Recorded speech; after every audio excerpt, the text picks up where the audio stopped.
1, 2. No, just 2. Beat generation. 1, 2. I was playing earlier, and you know, the way I do things, and the reason I do it, I don't know why I do it, but the reason I do it is I try to take everything that's going on, soup it up into something, and make something out of it. And sometimes there'll be like a single line or a single image that somebody will say, or something will happen, and it's one would think that might be enough to pin a poem on, but it may not be. So, but we'll try this. As I played, I was concerned that I might make a mistake. That something that the chord I play may not be in line with the chord he plays. that my hands might, oh God forbid, oh no, my hands might actually touch y'all's. What fear, what agony, to be in the dark alone and be afraid that my hands might touch the hands of another in the dark.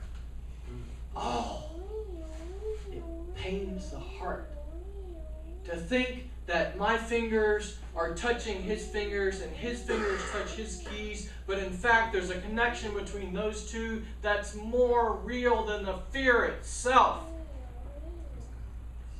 An email came to me today about my daughter, whom I have to agree, and I think the people who have met her would say, and I'm not slighting my son. I was criticized by an ex-girlfriend once that I'm slighting my son because I adore my son too, and I think he's brilliant.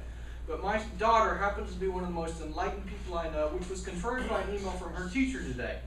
And I want to tell this story about her picking out her gerbil, because it's very analogous to the way human beings should treat every single moment. And if we're lucky, it'll all come back around to somebody's hand reaching out in the dark, and my God, oh no, touching a stranger's.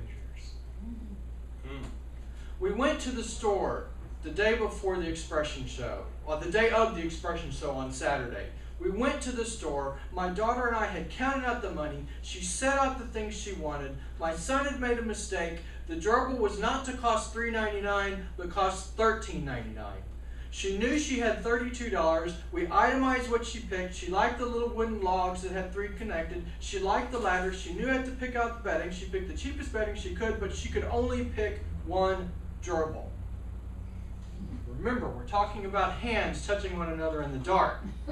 And we're also talking about, since it's a poem, life itself, because poets, if nothing more, are analogies to everybody else. We're standing there at Petco over on William Cannon. I'm in the store next to the ferret cage. She's standing 3 feet away from the gerbil cage, and the woman comes up and says, and I think I prompted this in my mature idiocy, which one would you like? And she said, it doesn't matter. It doesn't matter. The weight, the significance, and the meaning of that struck home when she came home, had put it in the cage, and she said, I will love it no matter what. I'm glad it was given to me. That's the way I can appreciate it. Is not every single day like that? Wouldn't it be great if we could treat every single day, the sun comes up like a child we conceived, though we have no ability to predetermine it. Thank God I'm given this wonderful day. It's a happy accident. I had no stipulation. I had no way to make it so, whatever it was. Yet I will love it to my heart's content to the end of its life, period. Remember, we're talking about hands touching one another in the dark and making accidental mistakes. Aren't they to be accepted? This whole poem, this whole night, the whole poem, yesterday in the cold, today, tomorrow, might all be mistakes. But love them no matter what. They could be our friends for life. Tomorrow, the story we may tell will no longer be how cold it was at Peach Park, but how warm and loving it was at Full English, Saturday, December 14th. What a great thing. We were given this accidentally gerbil, it happened to be gray, coming out of the cage, because originally she said brown and white, but she didn't care. I want to make mistakes, and I want to have the courage to tap on mics, break hands, break chords, and thank you for playing with me, and thank y'all for inspiring me. Be a kid like my daughter picking out her gerbil.